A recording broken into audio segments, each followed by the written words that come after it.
Hey guys, I know I've said it in pretty much all of my videos so far, but thanks again for all the recent support with the Back for Blood content. I'm Zenith Darksky, and today we're here with some more Back for Blood content. I told you guys I'd do it, and here I am to teach you about the card system. Let me jump right into it, just right off the bat, and let you guys know how the card system is supposed to work and the description of it that the wiki gives us. So the wiki says, this roguelike card system allows players to create different experiences each and every time, putting players in control to craft custom decks, roll different builds, and undertake more demanding fights. There are corruption cards chosen by the director and active cards that offer the player an opportunity to pick some useful special perks. In the cooperative modes, players unlock additional cards from the supply line system. For PvP, all players always have all cards unlocked for fairness. So before we get into the cards that you have control over, which is generally probably why you're watching this video, let me just quickly hit on the corruption cards. These are cards that will affect things like whether there's fog or not, or how dangerous some of the special infected or even the common ridden are. These are selected by the director AI, just like the cards that you pick for yourself. Other than that similarity, you have no control over corruption cards, and they strictly are used to just change up your runs. So basically at the beginning of every campaign, you'll have a starter card. This will be the card that you get every single game at the start. It will show you the card at the beginning of every round as well.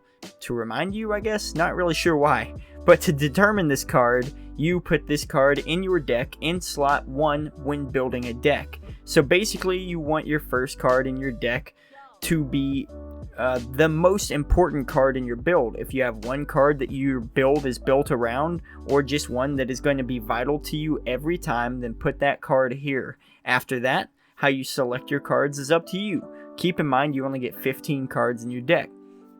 Cards are separated into 4 categories. Reflex, these are the blue cards. This will help things like speed, reload speed, and stuff like that.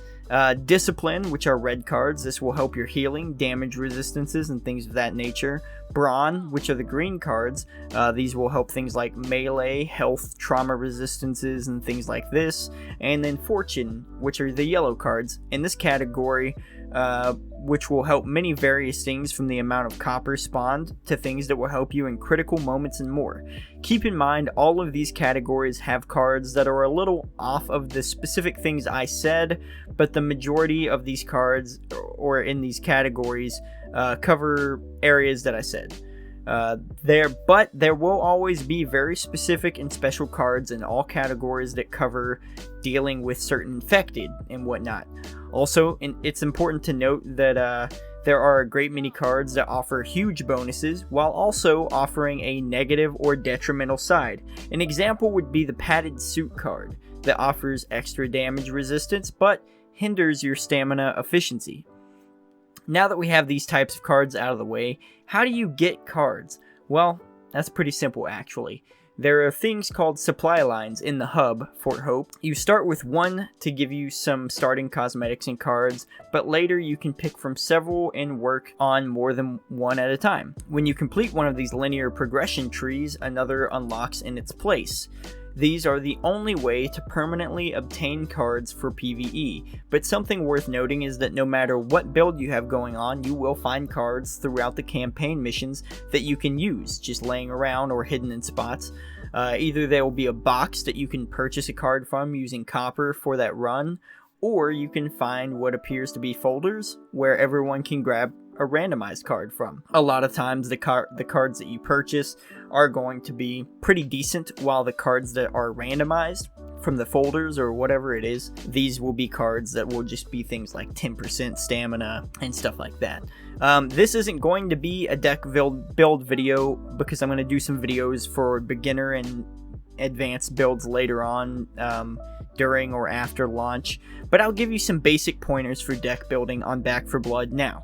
You already understand the basics of what each category of card could do for you, and that's step 1 in figuring out what your build is, or what you want your build to be. Are you a sniper? Then pick some cards that give you buffs to weak spot damage, buffs when you hit weak spots, and even bullet penetration so that your slow fire rate sniper bullet can hit several targets with one shot.